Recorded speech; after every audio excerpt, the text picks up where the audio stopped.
downtown Cape Girardeau. Welcome to Focus on Southeast, a program on issues, people, and events happening at Southeast Missouri State University. I'm Dan Woods with KRCU Public Radio. Today it's a very special edition of the show as we welcome SEMO's new president, Dr. Brad Hodson. He took the helm as the 19th president of Southeast on July 1st. Dr. Hodson, welcome to the program. Thank you. Pleased to be here. Good to have you here. So let's start off and just telling us about yourself, your background. Well, thank you. I am coming to Southeast Missouri State University from the other side of the state. I'm from Southwest Missouri, not only in employment. I'm the executive vice president at Missouri Southern State University, but also a native of Southwest Missouri. I grew up near Joplin on a farm, and so it's a great opportunity to explore another side of the state. Cool.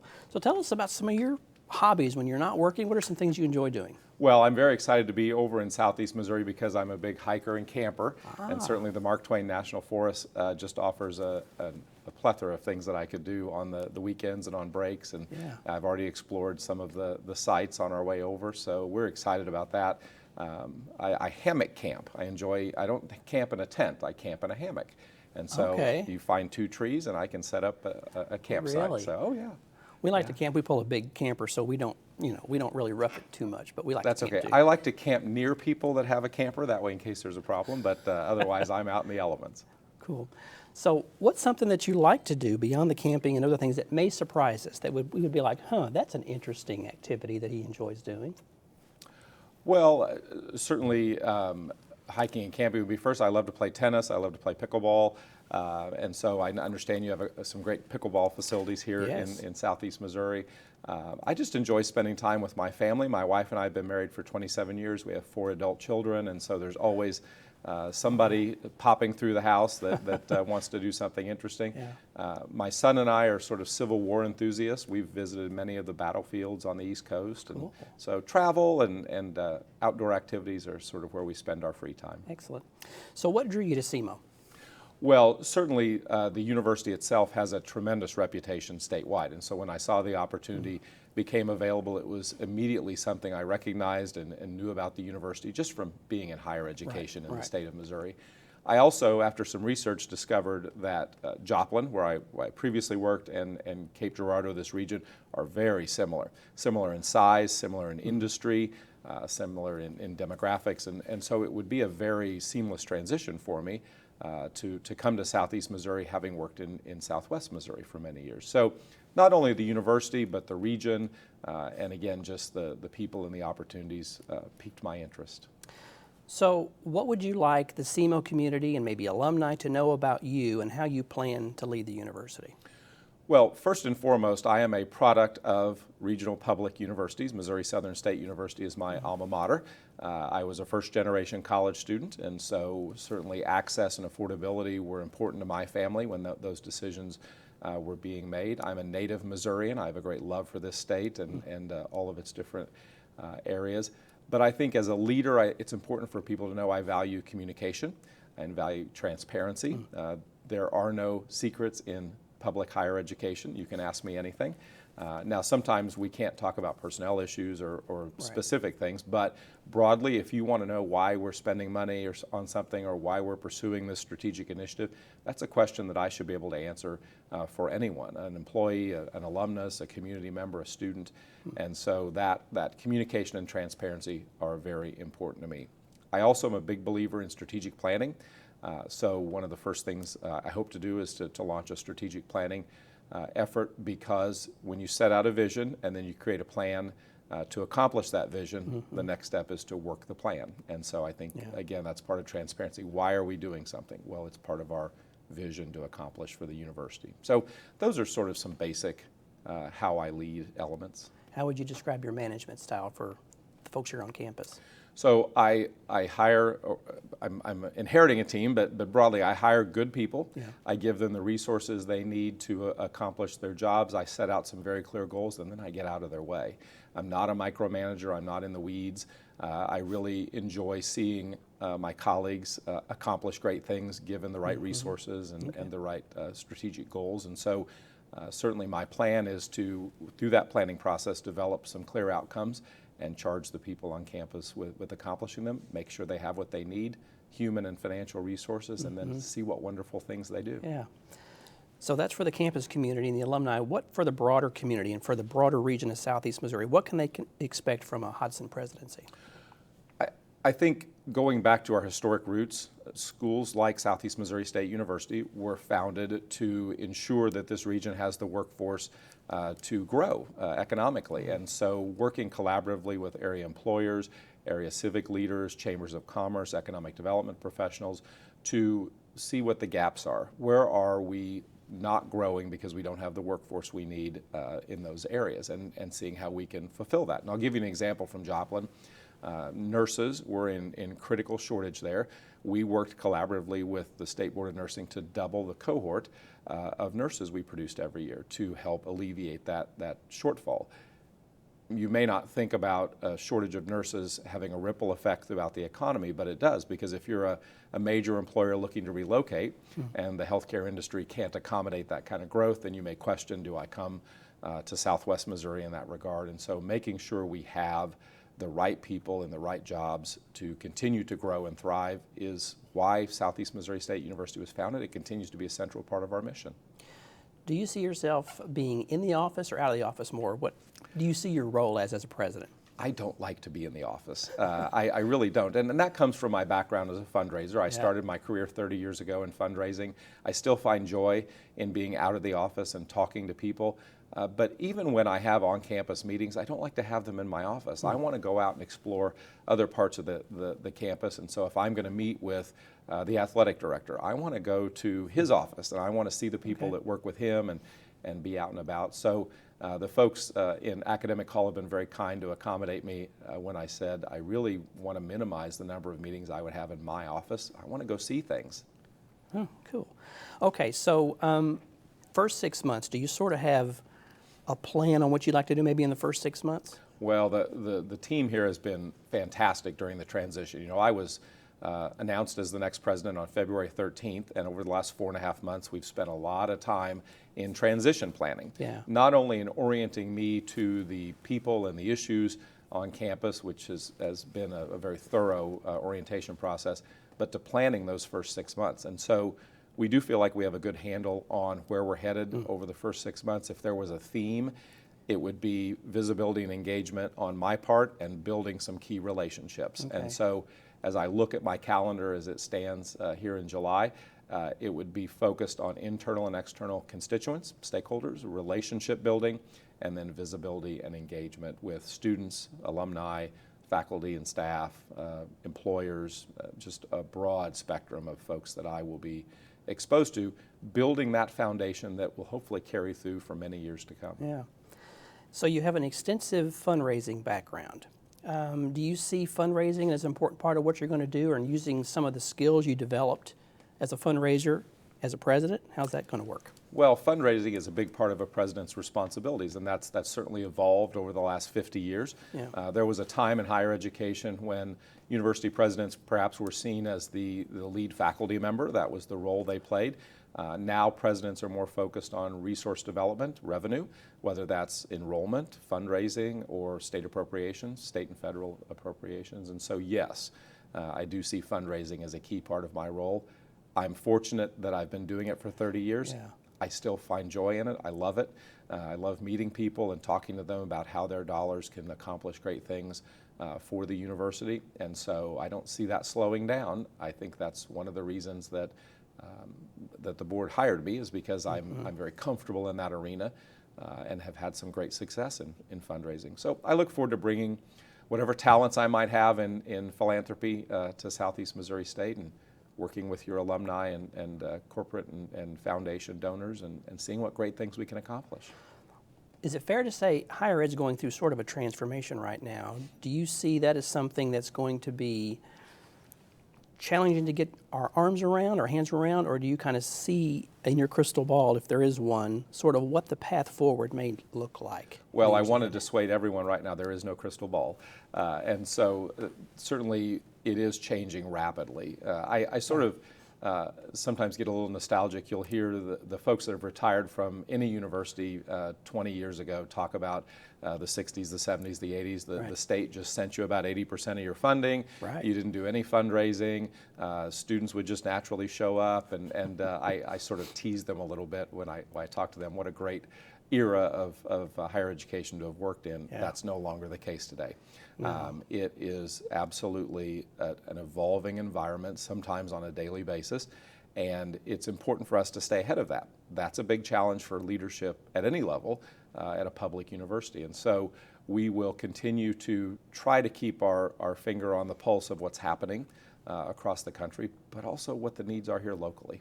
Much of what SEMO is about is serving the needs of Southeast Missouri, from St. Louis to the Boot Heel, making sure that I-55 corridor has what they need, the students have access and affordability, the employers have the right mix of workforce, and so, yes, things are changing. Online education has become much more prevalent, but at the same time, when you recruit students, you hear them talk about the on-campus vibrancy. They love the fraternities and the sororities and the cultural events and the athletic events and the coffee shops. And well, we can't lose that either. Right. Where is that sweet spot in the coming years? That'll be tough to find out, but we have an obligation to continue to stay on top of that. Yeah. How critical is coordination with area businesses? How important is that piece? Well, it's tremendously critical. At one of my first meetings in July, we'll be with the two CEOs of the local hospitals to understand their needs and to try to coordinate, working with SEMO Ready, working with local chambers of commerce. I've met several of the local chamber executives, particularly Cape and Jackson already, to begin to build those relationships. Those relationships are important over a number of years. It's not, we're going to come once a year and we're going to listen to what you have to say and then we'll go off and do our work. It is constant communication. They need to be able to pick up the phone and call me and say, hey, this is happening. How can you help us? And we need to be able to respond. And so, yes, working with corporate leaders, working with chambers, economic development professionals to have robust, ongoing conversations and really being in the thick of it with them. Again, sometimes higher education, the old model is the ivory tower. The ivory tower doesn't exist anymore. You have to be right down on the front row with everyone working hand in hand to make sure that the region is being served. Well, why don't we take a break, take a pause here. We'll continue our conversation with Dr. Hodson in just a few moments. This is Focus on Southeast. We'll be right back.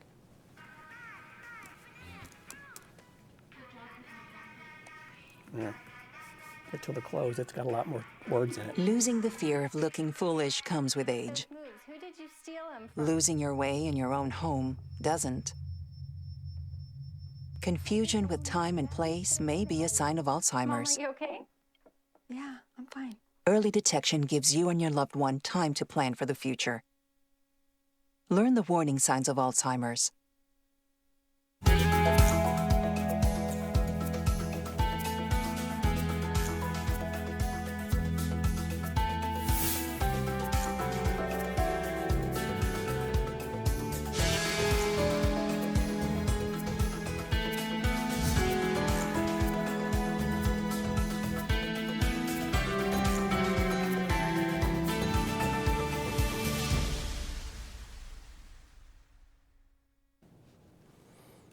Welcome back to Focus on Southeast. We're spending time today with SEMO's new president, Dr. Brad Hodson. Welcome again, and let's continue our conversation. One of the things I want to ask you about is legislation in Jeff City. You've been at Missouri Southern, relationships with the legislators in Jeff City, and how are you going to use those to help Southeast Missouri State? Yes, so certainly a big part of my role for the last 10 years at Missouri Southern was to be the liaison to the House, the Senate, the executive branch in Jefferson City. It's a role I've enjoyed thoroughly. Those are great folks. They're trying to do good work up there. Again, it's about relationships, not just one and done. You can't go to the Capitol one time during the legislative session and say, okay, check, we've done that. You have to work throughout the session, and then I even think it's more important to build those relationships out of session. The legislators are much more accessible, they're much more relaxed, there's not as much going on.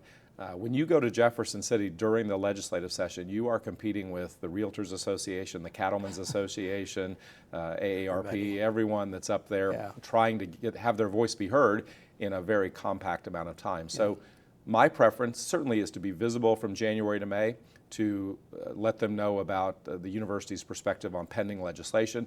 But from a relationship perspective, I like to go to their hometown in non-election years, October, November, sit down with them, have a cup of coffee, let them show me what's special about their hometown, build meaningful relationships. So when you darken their door in the Capitol, they recognize you, they know you, and they know that you're interested in them and their constituents and not just how they vote on a particular issue. So that'll continue to be an important part of my role here at SEMO. I've had the opportunity to meet most of the legislative delegation. I attended an event, maybe it was March or April, called Taste of the South. It was phenomenal. It was a ballroom packed full of folks from Southeast Missouri, good food, good folks, and I really enjoyed the opportunity to meet a lot of people there. But met most of the legislative delegation there and then have seen them on and off. But yes, that is going to be a critical part of my role here, and looking forward to it. I get the sense from us visiting here that the power of relationships is something you key in on. Talk about that and how powerful relationship building can be. Think about how you view relationships. When someone comes to you out of the blue, unannounced, and makes an ask, you're jarred, you're thrown off. It's not what you expected. When someone takes an interest in you, takes time to get to know you, you know them by a first name basis, you have their cell phone number, they help you, you help them. When they come to you with a request, you are far more likely to be amenable, whether that is, hey, we need your help on a particular piece of legislation, we need your help philanthropically, we need your help in recruiting students. If you've taken the time to build that relationship and you are colleagues and friends and more than acquaintances, that ask, and there will always be an ask in any relationship. My best friend lives in Kansas City, Missouri. There are asks after 50 years of knowing each other since elementary school. There are asks, but it's based on a long-standing relationship that when the ask comes, you don't even think twice about it. Of course, if I can help you, I'm going to help you because I know you are interested in me far beyond what I can do for you in the moment. You're interested in me from a deep, meaningful perspective. And so for me, relationships are about depth and vibrancy and consistency. Again, I can't walk into Representative Hovis's office at the last minute and say, hey, I need your help on this. I have to be engaged day in and day out so that they understand that I'm in this for the long haul, that this is not a one and done. That, to me, comes from my 30 years of fundraising experience. If you believe fundraising is transactional, you're not going to be very successful. If you believe fundraising is about people and it's about relationships, you have an opportunity to really thrive in that arena. And it takes time. You have to take the time. It takes years. Yeah. It takes years. But again, think about how you view relationships. Your most cherished relationships probably are very long-standing. They're with people that you've known and worked with, and trust. Trust is a big part of a relationship. Absolutely. And it takes years to develop trust, and it takes an instant to destroy trust. And so you have to be very, very careful in how you nurture those relationships. Let's talk about big decisions. You'll make big decisions as president. How do you go about making a really critical, impactful decision? So any decision, but big decisions was the premise of your question, those aren't made in a vacuum. Folks that believe someone comes into the president's office and lays an issue on the table and the president says, this is how we shall move forward, really doesn't understand the complexity of higher education. It requires a collaborative effort. I have a very strong executive leadership team at the university. I've had the opportunity to meet with them multiple times, get to know them a little bit. I'm looking forward to continuing to build that relationship. So regardless of the issue, I would likely sit down with a variety of people, listen to faculty leadership, staff leadership, executive leadership, even community, corporate perspectives on the issue before making a decision. Some decisions require a quick turnaround. Right. And so you're going to gather information as quickly as you can to try to make the best decision you can given the time constraints. Many decisions don't require that fast of a turnaround. You have the opportunity to listen. You have the opportunity to engage. And so I really do enjoy the give and take, the back and forth. Now, I, in many cases as the president, will be the decider, and that's just incumbent in the role, and I understand that. But that doesn't mean I have to go it alone. I like that back and forth, that discussion. My mom would say I like to argue. I do enjoy that give and take And then once we make a decision, we all move forward together, arm in Yeah. arm. But yeah, you can't make it in a vacuum, and you can't make it on a gut reaction because you'll make mistakes. Yeah. So what are you most excited about joining SEMO? What's the most exciting thing for you? Well, I think the opportunity to become a part of a campus that has a really phenomenal reputation statewide. When folks learned that I was coming to SEMO, almost universally they said, "Oh my gosh, what a great place." And I'm excited to be a part of that. So for me, it's about joining a high-performing organization and seeing how we take it to the next level. From a personal perspective, I've wanted to be a college president since I was in college and watched Dr. Julio Leon lead Missouri Southern. He was a phenomenal leader, and I saw him and thought, that looks like a really fun career. And so since the mid-'80s, I have wanted to be a college president. So there's some personal fulfillment here in this transition, but there's a lot of professional excitement. To become a part of a great organization like SEMO is very exciting. So what was it about this president you mentioned what did he do or how did he act that really attracted you to? So I've told him he made it look easy and he made it look fun, and it's never easy and it's often fun, but he made it look like the greatest job in the world. And he just had this aura about him that whether he was talking to students or he was giving a press conference or he was working with legislators, he just made it seem like he was having the time of his life every day. And I've found that higher ed has a lot of joy in it. I really have had a great career and look forward to continuing that. But I've told him, you just made it look very easy and very fun, and he laughs and sort of demurs a little bit that he didn't mean to do that. But I've stayed in touch with him. He lives in Kansas City, and he just was a great leader and a great individual that sort of piqued my interest in this career path, and it stuck. Well, he's one of your role models, probably. He is one of my role models. Tom Bryant, who was the president of Pittsburgh State University, is another role model. Tom was the epitome of a servant leader. He really went out of his way to build relationships internally, to listen, to understand what faculty, staff, and students needed, and to find a way to fulfill those needs. And so Tom is a role model. I've really been lucky to work for some great presidents at each of the institutions at which I've worked. And so I certainly have some models that I will emulate, but again, to have a 30-year career in higher ed and to set that path and be able to reach that fulfillment here at Southeast Missouri State is very, very exciting. So is it fair to say that everything up to this point has sort of led you to this point in your career now, the fundraising, all the things you've done previous? Certainly my background has prepared me for the role of a 21st century college president. The governmental relations, the fundraising, the student recruitment, the external engagement. Yes, and I'm very fortunate that I started on a path not knowing where it would lead me. Certainly I hoped that one day I would have the opportunity to be a college president, but it's a very complicated path forward, and so I always understood that it might not materialize, and that was okay. I was enjoying what I was doing. I've worked at some great schools. I've built some tremendous relationships that will be sustained even though I'm no longer at that institution. But yes, I'm very lucky that the path I chose in higher ed has ended up leading me to Southeast Missouri State and the opportunity to lead at the presidential level. And I'm just very grateful to the Board of Governors for giving me the opportunity, for the search committee, identifying me as a viable candidate. Just all the way through, I've been very, very lucky. We got about 30 seconds. Is there anything else you'd like to add before we sign off today to share with folks? Well, I'm going to meet a lot of people, and I'm excited about it. And over time, I will absolutely learn names, but I hope you'll give me some grace in the first 6 months when I say, I know we've met. I'm so sorry. Can you tell me your name again? Because as you can imagine, a lot of folks come up and say hello, and I love it. But I'll just need a little grace in the first few months. So I'm looking forward to it. So for folks on campus, we should be sure we wear our name badges. Wear your name. I'll wear mine. You wear your name Sounds badge. good. Dr. Hodson, thanks so much for being here with us you. today. Focus on Southeast is a collaboration of KRCU Public Radio and the Department of Mass Media here at Southeast Missouri State University. Just a reminder that portions of these conversations will be broadcast on KRCU. They'll also be available online and on the station's YouTube channel. I'm Dan Woods from the Rust Center for Media. Thanks so much for joining us. Be sure to tune in next time when we focus on Southeast. Now, happy talk.